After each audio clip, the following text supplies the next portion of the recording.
Assalamualaikum warahmatullahi wabarakatuh. Memelihara boneka arwah dalam pandangan Islam. Boneka adalah salah satu mainan yang biasa dimainkan anak-anak. Dalam Islam, boneka dianggap mubah karena itu untuk dimainkan. Namun bagaimana pengertian tentang boneka dalam Islam? Adakah keberadaan boneka dalam Al-Quran dan As-Sunnah? Bagaimana hukum boneka? Bagaimana pendapat para ulama tentang boneka? Dan bagaimana hukumnya dengan boneka arwah? Untuk mengetahui video selengkapnya, simak video ini hingga akhir. Secara bahasa, pengertian boneka yaitu berasal dari kata yang artinya anak-anakan perempuan.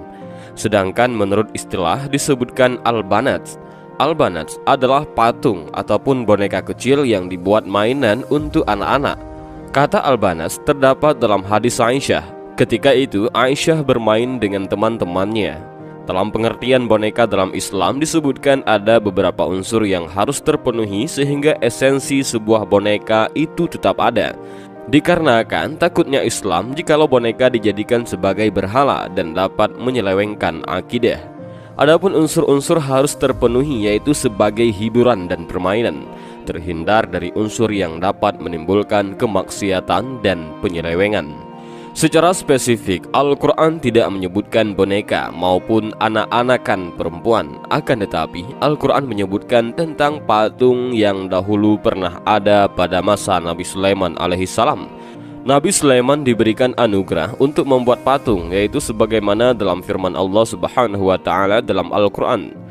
Para jin itu membuat untuk Sulaiman apa yang dikehendakinya dari gedung-gedung yang tinggi dan patung-patung dan piring-piring yang besarnya seperti kolam dan periuk yang tetap berada di atas tungku. Bekerjalah hai keluarga Daud untuk bersyukur kepada Allah, dan sedikit sekali dari hamba-hambaku yang berterima kasih. Keberadaan hadis-hadis tentang boneka. Aku biasa bermain dengan anak-anakan perempuan ataupun boneka perempuan di sisi Rasulullah SAW, dan kawan-kawanku datang kepadaku.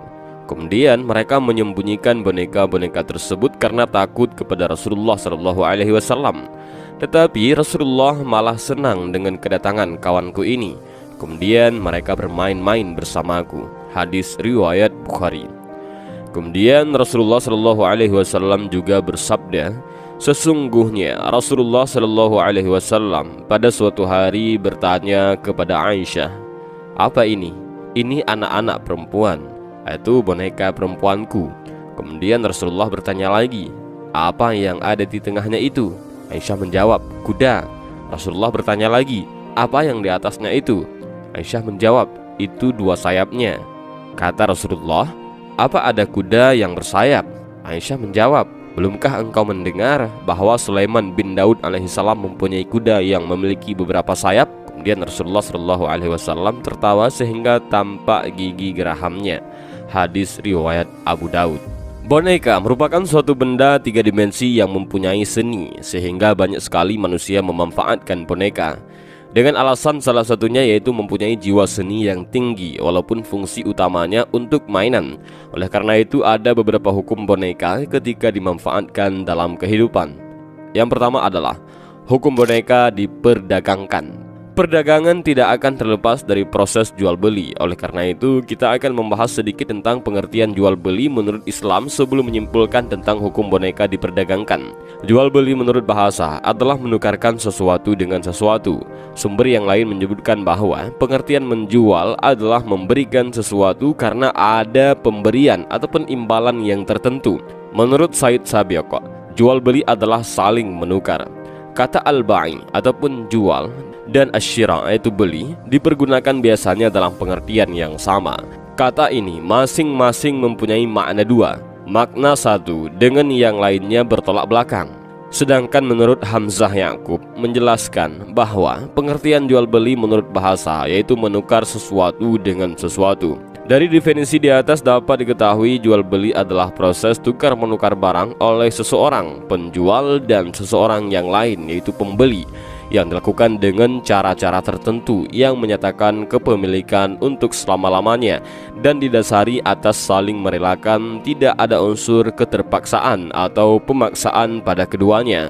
Boneka merupakan benda yang dirukhsakan dalam Islam, sehingga boneka merupakan hal yang diperbolehkan memilikinya.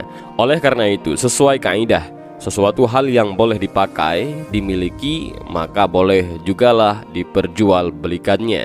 Jadi hukum boneka diperdagangkan atau diperjualbelikan hukumnya boleh. Yang kedua, hukum boneka dipajang.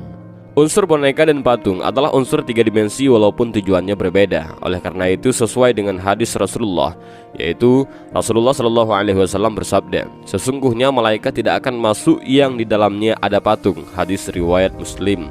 Dari hadis ini dapat disimpulkan bahwa malaikat tidak akan masuk ke dalam rumah yang ada patung. Dan ada juga hadis yang menyebutkan apabila ada anjing. Namun yang kita bahas adalah sesuatu yang diperbolehkan, yaitu boneka yang boleh dimiliki dan dimainkan. Jadi agar tetap dalam ruang lingkup ihtiyat, maka tidak diperbolehkan pada mainan tersebut berupa hewan yang diharamkan seperti anjing dan babi. Juga tidak boleh memajang mainan-mainan tersebut di tempat terbuka sebagai hiasan. Bahkan setelah penggunaan, mainan-mainan itu disimpan pada tempat yang tersembunyi. Yang ketiga, hukum boneka yang dijadikan mainan. Ulama kontemporer Yusuf Al-Qaradawi dalam kitabnya Halal wal Haram mengecualikan patung ataupun boneka semacam apa yang sering dimainkan oleh anak-anak.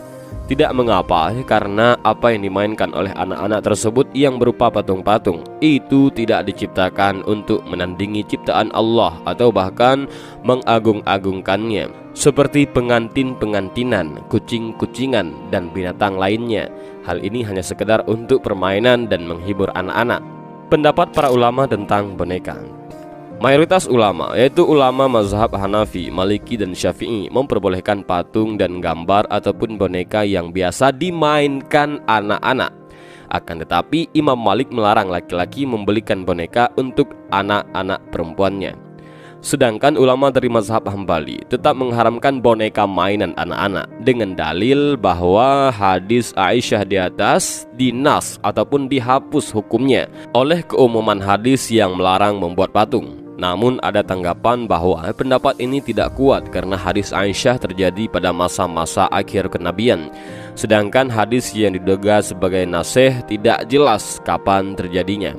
Imam Syaukani dan Qadhi Iyad berpendapat bahwa anak-anak perempuan bermain boneka perempuan itu suatu keringanan ataupun rukhsah, termasuk sama dengan permainan anak-anak. Adalah patung-patungan yang terbuat dari kue dan dijual pada hari besar ataupun hari raya dan sebagainya. Kemudian tidak lama kue tersebut dimakannya.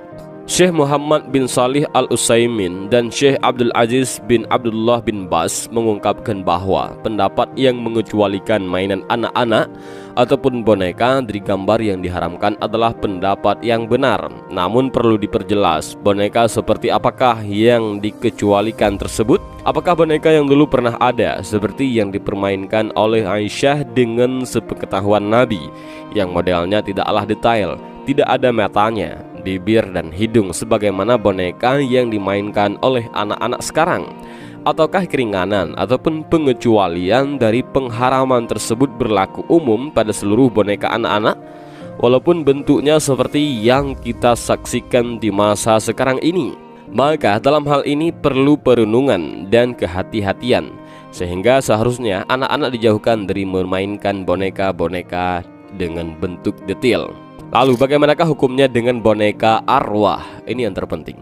Boneka arwah adalah boneka yang dibuat semirip mungkin dengan bayi ataupun balita dan berisi jin di dalamnya. Para pemiliknya harus memperlakukan boneka tersebut dengan cara-cara seperti merawat anak. Di antaranya yaitu dengan diberi boneka dengan pakaian yang layak, makanan dan minuman lengkap dengan dupa dan kembang yang tidak boleh lupa disediakan. Para pemilik boneka arwah meyakini bahwa jika merawat boneka arwah, mereka mendapatkan keberuntungan, perlindungan, rasa tenang, bahagia, dan mendapat rezeki berlimpah. Bahkan bagi pasangan yang telah lama belum dikaruniai anak, merawat boneka arwah dipercaya dapat menjadi pancingan untuk segera mendapatkan keturunan. Lalu bagaimanakah dalam pandangan Islam? Apakah diperbolehkan merawat boneka arwah? Yang pertama, Allah adalah pemberi perlindungan dan rezeki. Allah adalah sebaik-baik pemberi perlindungan dan keberuntungan. Allah yang maha pemberi rezeki kepada hamba-hambanya. Jika mempercayai sesuatu dapat memberi perlindungan, hal itu sama halnya dengan jimat dan hukumnya syirik. Allah berfirman, dan bahwasanya ada beberapa orang dari kalangan manusia meminta perlindungan kepada beberapa laki-laki dari kalangan jin, maka jin-jin itu menambah bagi mereka dosa dan kesalahan. Al-Quran Surah Jin ayat 6. Mempercayai bahwa dalam boneka arwah ada sosok yang dapat memberinya perlindungan dan kelimpahan rezeki, hal itu merupakan syirik yang dosanya amatlah besar. Yang kedua, anak adalah amanah, jangan dipancing dengan boneka arwah. Memiliki keturunan adalah dambaan setiap pasangan yang sudah menikah, karena memiliki keturunan dapat melanjutkan cita-cita orang tuanya. Namun bila sepasang suami istri belum dikaruniai keturunan, cara memancingnya bukan dengan mengadopsi boneka arwah. Anak adalah amanah, Allah akan memberinya kepada siapapun yang Allah kehendaki. Cara memancing rezeki berupa keturunan bisa dengan istighfar, sedangkan sedekah dan kebaikan-kebaikan lainnya bukan dengan berperilaku syirik. Yang ketiga, informasi apapun yang diberikan oleh jin adalah dusta. Dahulu sebelum Rasulullah SAW diutus, jin dan syaitan bisa bebas menembus pintu langit untuk mendapat informasi-informasi rahasia dari langit. Namun sejak Rasulullah SAW diutus, para jin dan syaitan itu dilarang mencuri dengar informasi apapun dari langit, yang biasanya akan mereka teruskan kepada dukun. Jika mereka memaksa mencuri dengar berita langit, panah-panah api akan dilemparkan kepada mereka hingga terbakar. Jadi informasi apapun yang memberikan boneka arwah tersebut adalah dusta semata. Dan jelas-jelas kerjasama atau persahabatan dengan jin ini dilarang dalam Islam. Rasulullah juga melarang kita untuk menaruh atau mengoleksi boneka di dalam rumah. Banyak masyarakat kita saat ini yang tidak mengindahkan larangan menaruh boneka di dalam rumah, padahal Rasulullah sudah melarang kebiasaan ini karena alasan yang kuat. Sebahagian boneka memiliki bentuk yang lucu dan imut. Meski begitu, Rasulullah melarang kita untuk menaruh atau mengoleksi boneka di dalam rumah.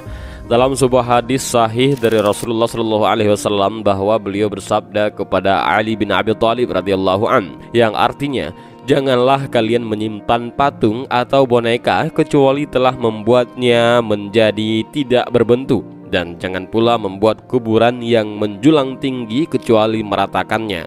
Hadis riwayat Muslim dalam Al-Janaiz. Dan demikianlah pembahasan singkat tentang boneka dalam pandangan Islam, termasuk juga boneka arwah. Mudah-mudahan dari video ini kita bisa mengambil beberapa pelajaran dan hikmah. Juga mudah-mudahan video ini bermanfaat bagi kita semua. Dan jangan lupa untuk membagikan video ini agar apa yang kita tahu orang lain juga tahu, karena video ini akan sangat berguna bagi siapapun. Dan apabila Anda mendapat perbedaan pendapat dari video saya ini, silahkan di komentar, karena baru pertama kali ini saya membahas tentang hukum dalam Islam. Tapi mudah-mudahan ini bermanfaat bagi kita semua. Amin ya rabbal alamin. Allahu a'lam bishawab. Assalamualaikum warahmatullahi wabarakatuh.